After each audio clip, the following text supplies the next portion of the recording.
Howdy. Today we're going to do two things. We're going to show you how to make a rope and how to use your rope making machine. Maybe you've got one, maybe you're considering getting one. Maybe you found your grandpa's in the barn and you wonder if it's all there. Here's your answers to all those questions. This is my grandson Jace, and this is the bulk of our rope making machine. What do you got to hold there, Jace? Crown. Yes, that's the crank. Every time Jace puts one twist on that handle, each one of these hooks spin 5 times. And that's kind of what makes this machine so good. You see, this machine has 4 hooks. You can get them in 3 hooks, 4, 5, and 7. A 4 hook, if you use all those hooks, it makes a nice a really strong 1/2 inch rope. And we can use just 3 of those hooks if you want. Depending on the size of your twine, 3 hooks will make a really nice 3/8 inch rope. And that's what we make for the kids at the fairs, a 3/8 inch. It's a nice solid rope they can take home and use as a tie rope, or they can swing it around and rope our calf, pretend they're a cowboy. You got the machine. We got our separating tool. The separating tool is the part that gets lost on a lot of old machines. But this is essential to make a rope, and we'll show you why. All right, now we'll put that back on the machine. That's where it stays till we're ready for it. We got our machine. As you can see, our machine is attached to this board. As you make your rope, the rope creates tension back in this direction. It'll pull that machine over. So we've attached to the board, and the kid who's making his rope can stand on that wood right there where Jace is, and that'll hold the machine while we're making our rope. Next thing you need is your twine. You can add several colors of twine to this machine and make a multicolored rope. The size of twine you want is 210. Now, as you can see, this one is 240. So that's in the ballpark. This twine is 210 knot strength. It's a little smaller gauge than that one. And I find for a nice 3/8 inch rope, using 3 hooks, 210 is the best size. You know, sometimes you can't find that. Sometimes you got to go to 350. 350 makes a nice rope, but it's a 1/2 inch. And that's a nice strong rope. You can do a lot of things with that. But just for playing with the kids and rope and stuff, I never thought you really needed a 1/2 inch rope for that. And down here at the other end, we've got three pieces here. One is a pulley. As you're making your rope, the rope is going to get shorter. And to keep tension on that rope, you have to have a weight. Now, 1/2 gallon of water provides the right amount of weight to keep that rope tense while you're making it. But as your rope twists, it gets shorter. So we need this pulley up here, so as our rope gets shorter, it can pull our weight up in the air. The last thing, and a very important thing, is a good swivel. Now we're gonna bring our rope down from that machine, hook it on the swivel, and then go back to the machine. As you twist that rope with the machine, it creates tension on the rope, and to relieve that tension once it's time, this swivel needs to spin. And you need a pretty smooth, high quality swivel, or it'll be difficult to make your rope. For this length of rope, I wanted our swivel hanging at least 6 foot high. So we got 6 feet. 6 feet we can lose on the distance of our rope. Your rope is going to lose 25% of its length. For rope that's long enough for kids to play with, we set it up at 20 feet. And then when you're done, you end up with a 15-foot rope. And that's a nice distance for kids to play with, feel like they've got a cowboy rope. It's important the direction you go with your string. You still on this? Okay. We're going to tie it on this hook, the top hook to start with. Then we'll take this down and put it on the swivel and come back to this hook. Go down the swivel, come back to this hook, come back to this hook. Okay. We'll take this down, There we go. Want it a little bit, we don't want it too saggy, so we'll bring it up there. As we do this, we want to make all our strings the same tension.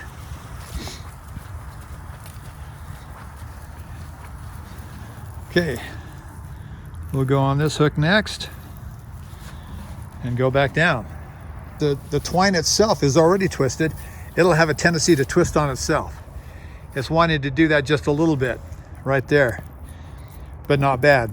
But as I walk down with the next string, I'm going to put my hand in between these and get all the twists out as I go. One twist there, then we'll hang it on that hook. Okay, then we'll come back down.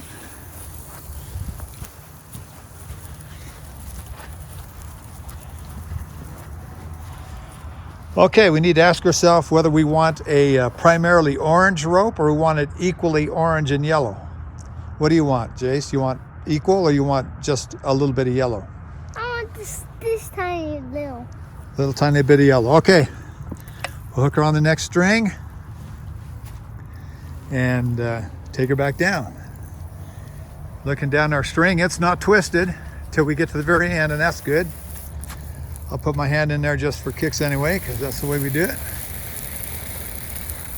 Actually didn't have any twists.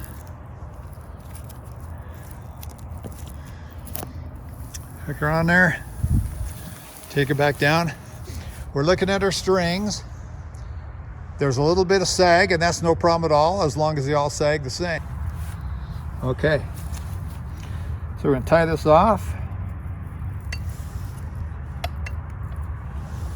And then cut it.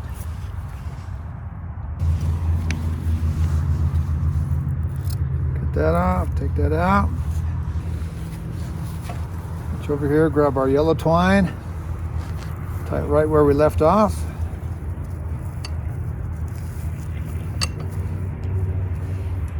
Am I able to turn it? Yep, in a minute, not quite. Okay. Then we're back, headed back down. Still no twist on a rope, that's good.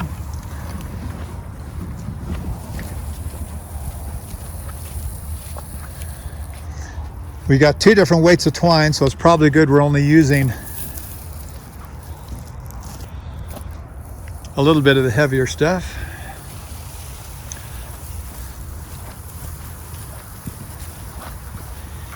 We're going to finish up right here at that top hook that we started at. Not in there.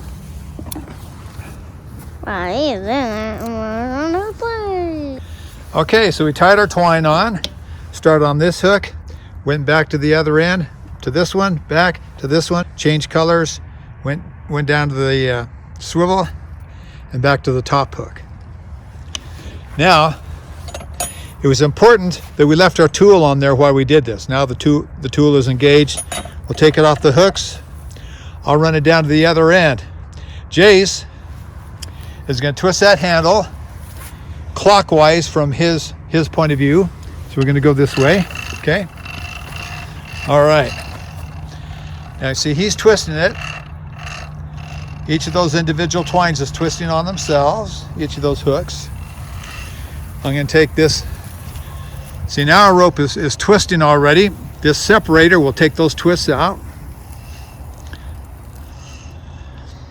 And there's a couple twists there, but it's not bad.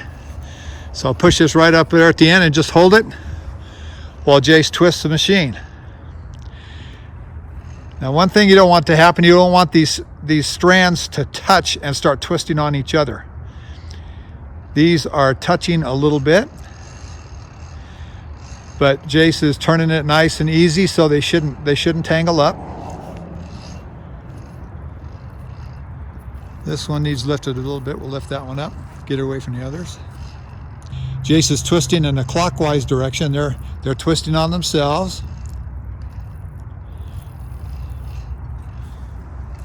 And I'm using a separator to keep them apart and to keep that swivel from twisting. That swivel will want to twist in a counterclockwise direction to relieve the tension that's being created. Just a second, Jace. We were talking and let a twist get in our rope here. Just a second. We got to get this tangle out.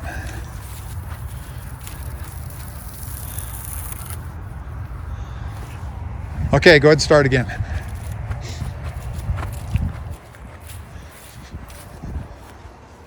Want to keep these separated, and we want to prevent this from twisting until these things are pretty tight. That'll give us a nice tight rope. If we stretch this out 20 feet, it would take 85 turns to make a rope. But this is almost twice that, so Jace has got a lot of turning to do. You're doing good, Jace. The way we use this separator will determine how tight our rope is. And if you have a nice tight rope that's nice and smooth, I mean, that's a really good feel. If we let it get too tight, kinks will start in these twisted bundles, and you'll have a rope that's not smooth. It doesn't look good. All these strands are tightening up. We'll want to start our separator going forward before we get any kinks in this rope. So we'll look down the rope, see if we see any waves in it. Right now it's all pretty straight. There's no waves forming. Now if you got a bigger kid, they can usually twist that thing pretty fast. And there's no problem with doing it fast, except things get to bouncing around and it's hard to keep the twines separated. But going nice and smooth like Jace is right now is the best way to make a good, smooth, tight rope. On this orange one right here, you can see a couple little waves forming there. Just barely see them. We're going to give it a test. I'm going to jog this back and forth. If I bring it forward a couple inches and take it back and that swivel hasn't twisted, then we know it's not ready yet. You're doing fine. We're going to start making rope in a second. That orange rope is looking a little bit rough right there. It's getting pretty tight. Try this again. It wants to twist. It wants to twist, but not. Oh, there we go. We're making rope. You're doing good. You getting tired? Yeah, a little bit. Yeah, well, so there's some waves. You can see those waves forming right there. That means we got to start going forward. So I'm giving a little bit of slack, coming back to tighten it up, and you see our swivel is turning, allowing that rope to start making. All right, nice and smooth there, Jace. Now you can see our weight is coming off the ground. Our rope is shortening up. We'll keep our eye on that weight. If it goes all the way up to the pulley up there, then we'll have to bring our machine forward, give it some slack. I'll just keep jigging this as we go. The more time we take, the tighter our rope will be. We just don't want those little waves there in that orange rope to turn into kinks. That's going to be a pretty rope. Doing good, Jace. I'll keep my eye on Jace also. Whenever he stops, I'm going to stop also. Looks like we got a couple feet left with our weight.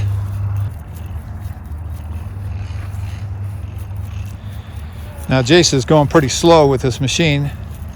That's good for making a rope, although he could go faster if he wanted to, but it's really good for talking. It gave us plenty of time to talk while we're making this rope. I've gone fast enough so most of those little waves have gone out of that orange rope. There's some right down there.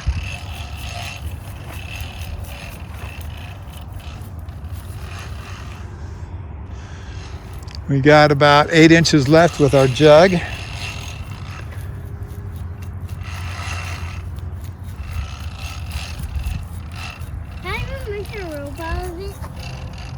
Okay, Jace, we're going to have to move our machine. We're going to move this machine forward.